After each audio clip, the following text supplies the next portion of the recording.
और ये है दोस्तों यहाँ का पुराना फोर्ट, जिसको किला बोलते हैं। सभी दर्शकों को ऋषिपाल दून का नमस्कार।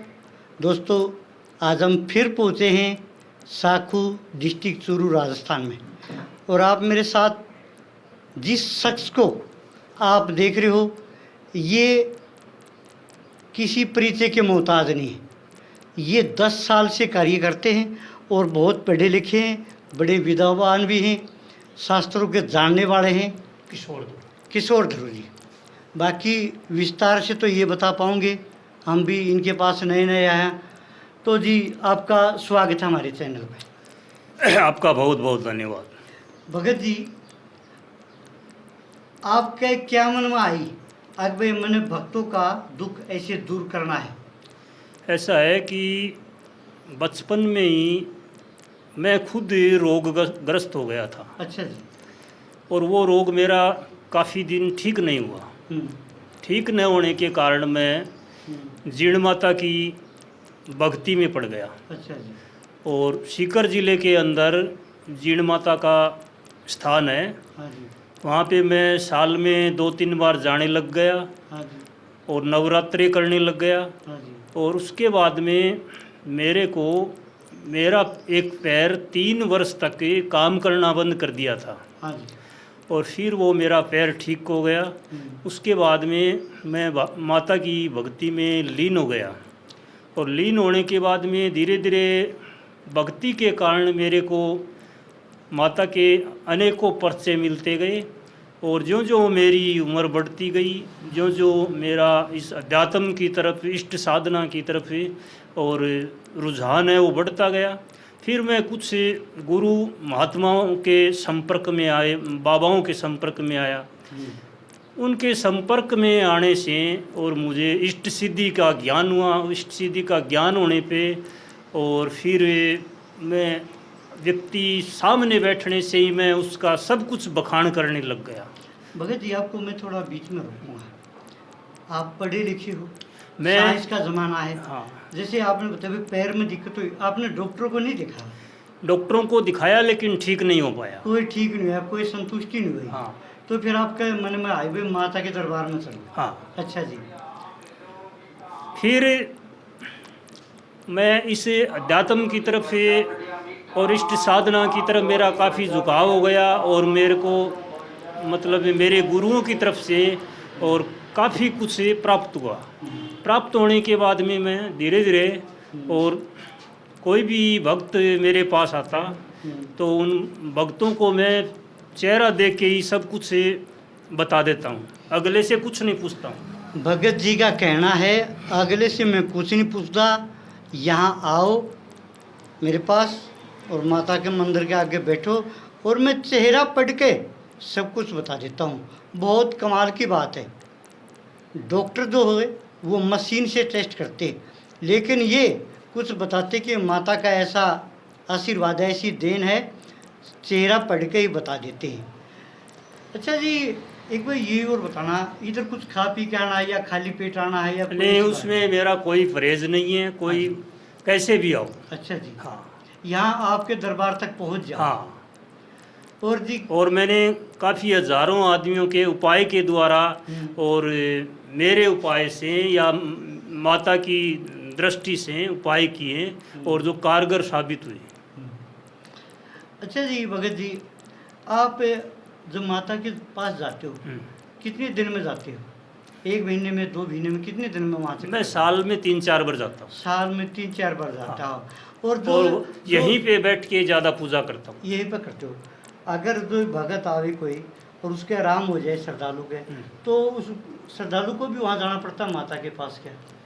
श्रद्धालु को तो मेरे को अगर माता की अगर मान लो आज्ञा हो, हाँ जी, तो मैं भेज भी देता हूँ। अच्छा, भेज भी देते हो। हाँ।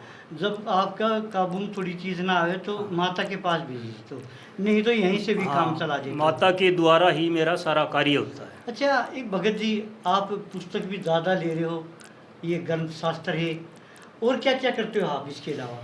मैंने ज्योतिष के अंदर एमए किया है। अच्छा जी। हाँ।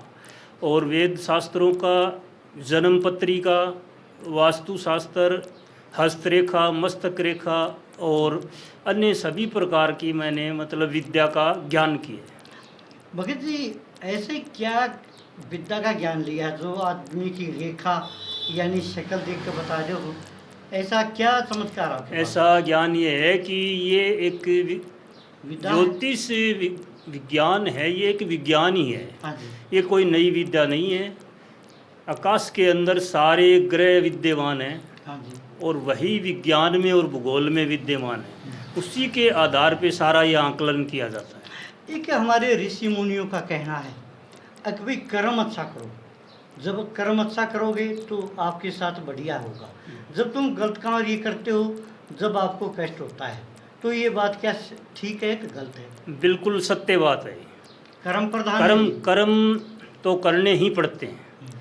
कर्म सही रहने के लिए, मनुष्य को अच्छा जीवन जीने के लिए, और कर्म अगर सही करेगा तो आगे का जीवन भी अच्छा चलेगा। और कर्म ज्योतिष के अंदर भी 50% कर्म ही। दूसरा कार्य भी करते हो, जैसे किसी आदमी को बीमारी से पीड़ित है उसकी भी बता देते हाँ, हो? बीमारी से पीड़ित है तो उसका मैं मतलब और हवन और यज्ञ और तंत्र मंत्र के द्वारा उसका इलाज करता हूँ। देखो, पहले हमारे बुजुर्ग बताते हैं, पहले ये दवाइयाँ इतनी नहीं होती थी, जो ऋषि मुनि थे वो भी हवन किया करते थे, पाठ किया करते थे और सिद्धि बताया करते कि भाई इस तरह का कार्य कर ले तेरे आराम हो जाएगा। आज इतना तो कहेंगे साइंस का ज़माना है, अंग्रेजी दवाई ज़्यादा हैं, लेकिन जो पुराना तजर्बा जो है ना ऋषि मुनियों का, वो सबसे उत्तम है, क्योंकि अंग्रेजी जो दवाई होती है वो बीमारी को एक बार दबाती है, और जो वो पुराना इलाज है वो जड़ मूल से होता है। तो जी, आपके शास्त्रों के हिसाब से आप देख बता देते हो, या वैसे भी बता दो, या हाथ देखते हो या रेखा रेखा देखो मस्तक की? ऐसा है कि ज़्यादा मैं फेस रीडिंग से ही सब कुछ बता देता हूँ, और माता के इष्ट से फ़ोन पे भी मैं कुछ लोगों को बता देता हूँ। जब फ़ोन हो जाए, एक बहुत सी हमारी मातों बहनों को परेशानी है संतान ना होने की, उसका भी कुछ हाँ, कर देते हो? उसका मैं और शास्त्रों के द्वारा और काफ़ी इलाज किए और उनका बेनिफिट लोगों को मिला है। और महिलाओं में ज़्यादा बीमारी भी होती है जी। हाँ, तो सारा का सारा ऐसा मैं बता वेद दो, वेद उनका भी शास्त्र, कोई इलाज होता है क्या? सारा का सारा मैं वेद शास्त्र और मंत्रों के और हवन के आधार पे इलाज करता हूँ, और मेरे काफ़ी स्टिक बैठे हैं। हमारे दर्शकों को एक बार आपका फ़ोन नंबर बता दो, आपसे फ़ोन से संपर्क कर लेंगे, बाकी तो मैं ऊपर भी लिख दूंगा, फिर भी दो अक्षरों में फ़ोन नंबर बता दो आप। मेरा फ़ोन नंबर है 63 63 76 76 78 78 0 0 390। 390। एक बार और बता दो फिर। 63 हाँ जी, 76 76 78 78 0 0 390। 390।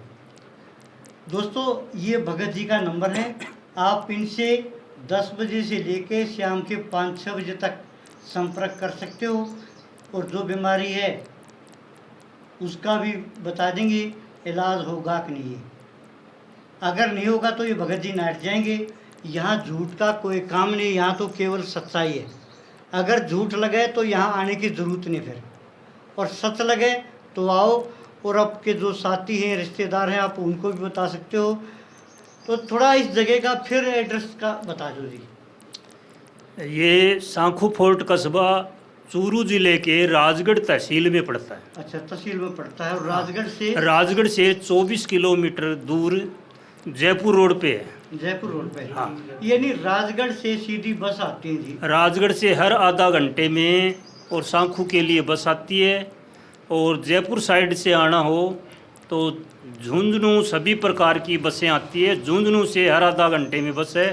झुंझुनू यहाँ से 40 किलोमीटर है। ये हमारे को ये किस तरह की पुस्तक है? मैंने वेद शास्त्र और ज्योतिष के अंदर शोध किया है, हाँ जी। और ये उसकी पुस्तकें। उसके ये आपने सारी पढ़ी है, इससे ज़्यादा अंदर भी रखी हाँ, मैंने ज्योतिष के अंदर एमए किया है। एमए किया, वो तो आपने पहले ही बता दिया। देखो भाई, ये भगतिया का मैं ये कहूँ ऑफिस है, और फिर बताता हूँ कि आप कभी भी आ सकते हो। और ये क्या है शील्ड ही भगत जी? ये राजस्थान के अंदर, हाँ जी, और जगह जगह ये ज्योतिष के राष्ट्रीय मतलब सेमिनार हुए, हाँ जी, उनमें मुझे प्रदान किए हुए हैं। ठीक है, उनमें ये आपको प्राइज मिला हुआ है। हाँ, ठीक है। और ये भगतिया का ये आपको दिखा दूँ, ज्योतिष